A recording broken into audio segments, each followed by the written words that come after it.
My friends, it is often said that the hardest storms strike the strongest trees, yet even that truth does not fully capture the mystery of suffering.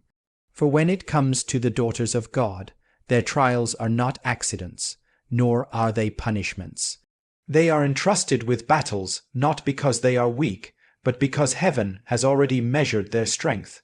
Strength is not the absence of struggle, but the endurance born through it.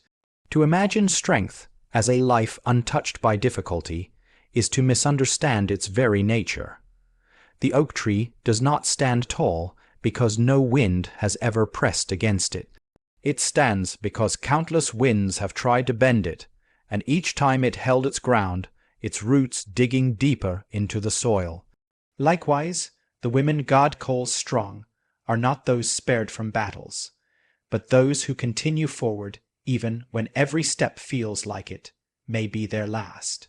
Their strength is not polished in quiet gardens, but hammered out on the anvil of hardship. Struggle is the classroom of endurance. When the soul encounters resistance, it is forced to reach for resources it never knew it had. A woman who has faced heartbreak, betrayal, or loss does not rise from it the same as before. Something in her spirit deepens. Something invisible yet unshakable is born in her character. Strength is not proven when the path is easy. It is revealed when tears blur the vision, when the night seems endless, and still she whispers a prayer and takes one more step. Endurance is not glamorous. It is not loud. It is the quiet decision to get up again, to keep faith alive when every reason to give up shouts more loudly. The world often confuses strength with dominance, control, or unshaken confidence, but true strength, as God defines it, is laced with humility. It is the willingness to endure, not because one enjoys suffering, but because one trusts that even suffering is not wasted. Every hardship carries with it a hidden purpose. And though in the moment it feels unbearable with time, one discovers that the endurance forged in that furnace is a gift no easy road could have given. The strongest women are not those who stand without scars, but those who carry scars that now speak of survival. Endurance is also the seed of compassion.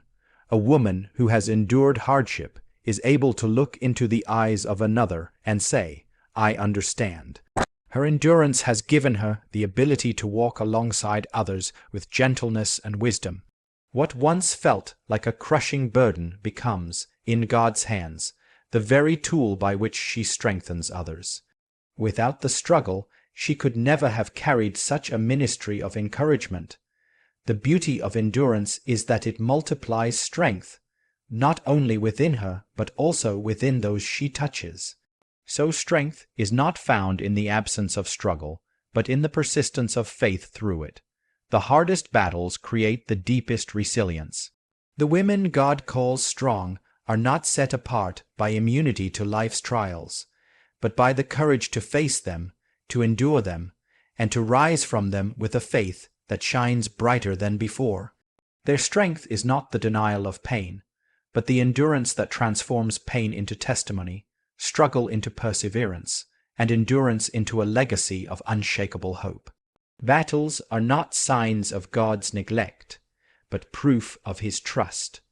Too often, when the storm rages or the weight becomes unbearable, the heart whispers that God has turned away. It feels as though His silence means abandonment, as though the difficulty itself is evidence that His love has faded. Yet this is a grave misunderstanding of the ways of heaven. God does not hand the heaviest battles to the weakest hands. He entrusts them to those He has already prepared, those He knows can carry what would break another. A battle, then, is not a mark of being forgotten, but a declaration of being trusted. To be trusted with struggle is to be given a sacred assignment. Just as a commander would never send an untrained soldier to the front lines, God does not place His daughters in the midst of trials without reason. When He allows hardship, He is saying, "I know you are strong enough to endure this, not by your power alone, but by my grace working within you. What looks like suffering to the world is, in heaven's eyes, the battlefield where trust and faith are proven. It is in those very moments when everything feels most fragile that God's trust is revealed most clearly. A woman enduring the hardest battles often feels isolated, wondering why she has been chosen for such a path. But perhaps the question is not why me, but why not me? For God does not waste His strongest daughters. He knows their hearts can hold more than they realize. He knows their stories will inspire others who are trembling in silence. He knows their victories, though costly, will shine as beacons of faith in a doubting world. The battle is not a punishment, it is a platform. It becomes the place where God's power is displayed through human weakness, where His strength is perfected in frailty. The trust of God is not always easy to bear. It is heavy, for it asks one to walk when weary, to believe when sight fails, to love even when wounded. Yet in carrying such trust, a woman finds that she is never alone, for every burden permitted is accompanied by a presence that never leaves her side. God's trust is not cruel. It is His affirmation that His Spirit within her is enough.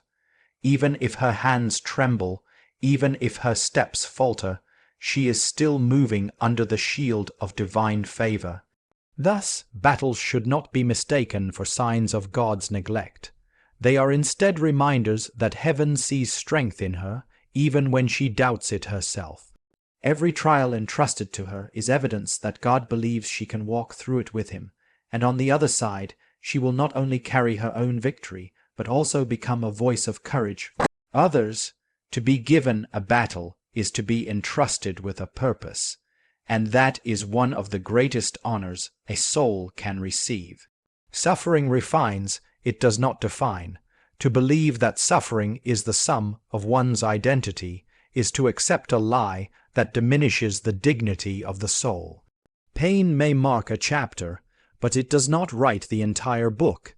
The true nature of suffering is not to trap a person in sorrow, but to carve within them a greater depth, a hidden strength, and a sharper vision of eternity. Gold placed in fire is not destroyed, but purified. Its impurities are burned away, and its brilliance shines all the more clearly. In the same way, suffering is the fire that removes illusions, vanity, and shallow strength, revealing the essence of who a person is meant to be. It is easy, in the midst of hardship, to confuse the experience with identity. A woman may say, "I am broken, I am defeated, I am nothing but my wounds."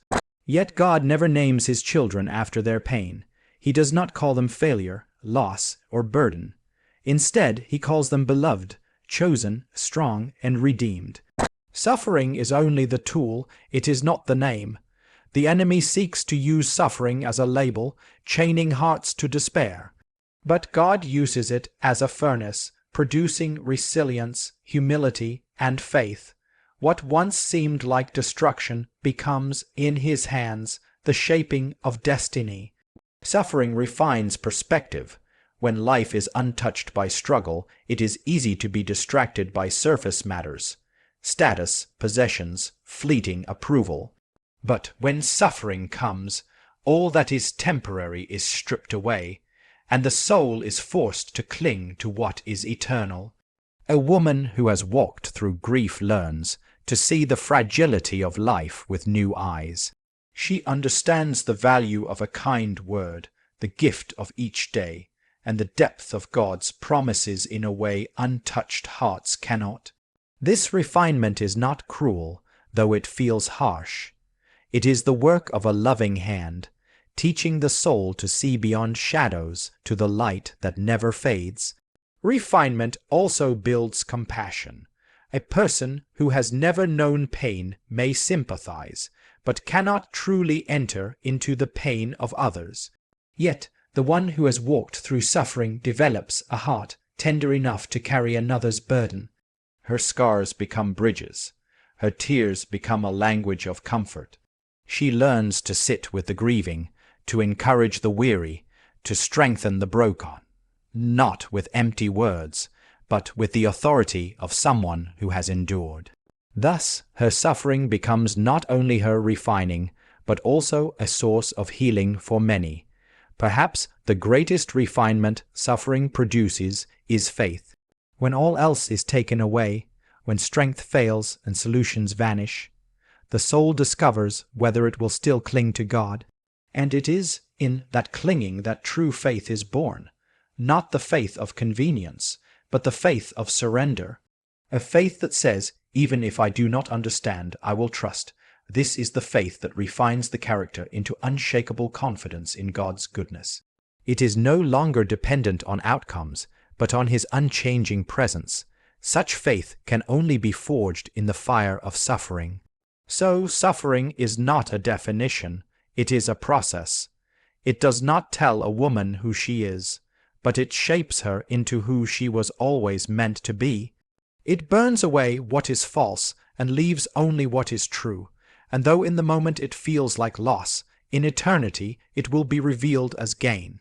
For the refined heart carries a beauty that no ease could ever create. The suffering did not define her.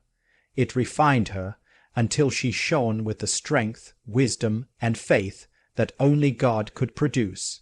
The hardest battles reveal the deepest calling. Life does not place its heaviest burdens on those who have no purpose. The weight of the trial often signals the significance of the mission.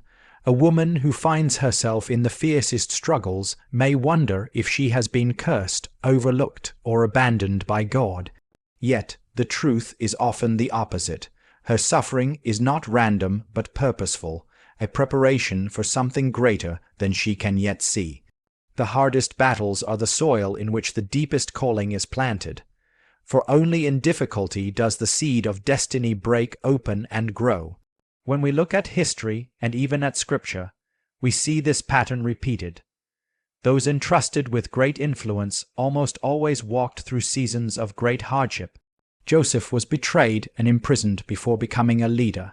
Esther was orphaned and exiled before stepping into her role as queen.